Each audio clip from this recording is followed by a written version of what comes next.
வணக்கம் வணக்கம் ஃப்ரெண்ட்ஸ், எல்லாம் எப்படி இருக்கீங்க? நல்லா இருக்கீங்களா? டீ காஃபி சாப்பிட்டீங்களா? Right, okay. ஆஸ் யூஷுவல் காலையில் கொஞ்சம் பொறுமையாக ஒரு 20 ரவுண்டு, கொஞ்சம் வேகமாக நடந்தால் மூச்சு வரும். பொறுமையாக வேகமாக நடந்தால் 10 ரவுண்டு தான் போக முடியுது. பொறுமையாக நடந்தால் 20 ரவுண்டு போக முடியுது. உட்காந்துக்கலாம், ஒரு ரவுண்டு முடிய போகுது. வளருங்க. சப்பாடு ஆமாம், 40 நிமிஷம் ஆயிடுச்சு. வந்து தம்பிக்கு பேஸ்ட் வச்சுட்டு வந்தேன். காலைல ஒரு 6:30 எந்திரிச்சிட்டான். பேஸ்ட் வச்சுட்டு பாய எடுத்து தலைகாணி எடுக்கிறதுக்கு அவனுக்கு 2 மணி நேரம் 3 மணி நேரம் அவனை குளிப்பாட்டுறதுக்கு. கொஞ்சம் அதட்டி பேசினா கூட நம்மளே திட்டுவான். செல்லம் ஜாஸ்தி ஆகிடுச்சு. சின்ன வயசுலேருந்தே அவன் கூடயே இருக்கிறதாலேயே செல்லம் ஜாஸ்தி ஆகிடுச்சு அவனுக்கு.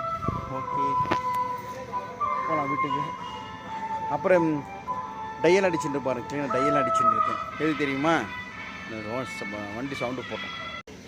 இன்றைக்கி காலையில் ஒரு 12 மணி ஒரு ப்ரோக்ராம் அண்ணா நகரில் ஆர்ஃபனேஜ் ஹோமில் சொல்லிட்டு ஒரு பிரதர் வந்து 20 நாள் முன்னாடி சொன்னார். ஆனால் நீங்களும் நம்ம சிம்பு மட்டும் வாங்க சொன்னார். 20 நாள் முன்னாடியே சொல்லியிருந்தார். பேமெண்ட்டு கம்மி தான், ஆர்ஃபனேஜ் இருந்தால் நாங்களும் ரொம்பலாம் கேட்க மாட்டோம். சரி சொல்லிட்டு ஓகேன்ட்டு நான் மதன் கிட்டே சொன்னேன் 20 நாள் முன்னாடி. மதன் இந்த மாதிரி ஒருத்தர் கூப்பிட்டுருக்காருன்னா ஓகேன்ட்டார் மதன். அது மறுநாள் மதன் ஃபோன் பண்ண, ஆனால் நம்மளுக்கு எனக்கு கரெக்டாக 30ஆம் தேதி எனக்கு ஒரு வளைகாப்பு ஃபங்க்ஷன் வந்துருக்கு. நான் உன்னே என்னை கேட்டாங்கண்ணா சூளையில்ன்னு சொன்னாங்க. சூளை சென்னை இல்லைப்பா, நான் இங்கே ஒத்துக்கினேன். கணேஷ்ன்ற பிரதர் வந்து ஒத்துக்கினேன். அது அமௌண்ட்டு கம்மி தான், இருந்தாலும் வளைகாப்பு அமௌண்ட்டு ஜாஸ்தி தராங்க சொல்லிட்டு அவங்ககிட்ட நம்ம வந்து சொல்ல முடியாது. நம்ம இங்கே ஒத்துக்கணும், அதனால் இங்கே போயிடலாம்ப்பான்ட்டேன். சரி நான் சொல்லிட்டு அது வர முடியாது சொல்லிட்டு கேன்சல் ஆகிடுச்சு. நேற்றுலேருந்து ஃபோன் பண்ணுறேன்.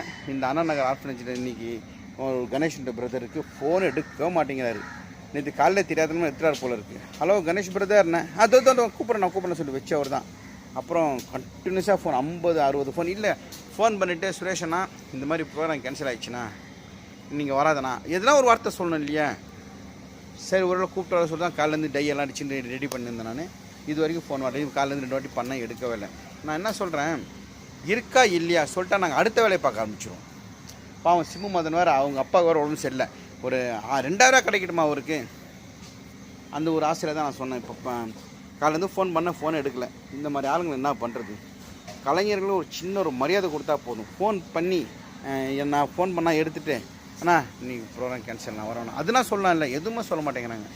அதான் எங்களை பார்த்தா அவ்வளோ கேவலமாக இருக்குன்னு நினைக்கிறேன்ல. உங்களுக்கெல்லாம் நம்ம கணேஷ் மாதிரி பிரதர் ஆளுங்கள்லாம் ஏமாத்துறது, வா சொல்லி பேமெண்ட் தராது.